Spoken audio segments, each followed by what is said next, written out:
Huy ka mga kapobre, maayong adlaw na sad mga ka-idol. Og karon mga ka-idol, mao na po ni akong ganap karon mga ka-idol. So nanguha ko ani mga ka-idol og ubod sa kawayan mga ka-idol o labong sa kawayan mga ka-idol. So shout out sa mukha ani mga ka-idol no. Lami din ni siya mga ka-idol og sunuban. So mas lami siya sunuban mga ka-idol. Og sa gulang po ni siya mga ka-idol og tinapa.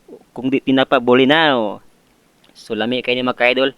Samot na og kanang pinaispiso nga gata mga ka-idol. Kanang tuno sa labi ba. So ang mukha na mga ka-idol no, shout out niyo diha. So grabe gini siya katol mga ka-idol, mo nang kuha ang gining iyang panit mga ka-idol hantod nga makuha gini siya. Hantod maabot siyang dabong. So lami kay ni mga ka-idol. Samot na mga ka-idol og kanang ting-uwan. So lami kay ni isud-an mga ka-idol. Kay kanang basta kay lami. Lami pa nimo oh ha.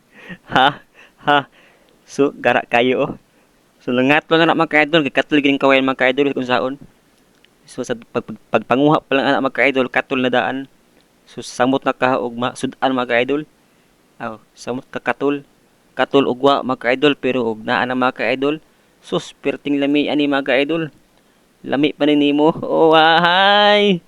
So lami kini mga ka-idol no. Wa gid mi laing masudan di mga ka-idol kundi kanira.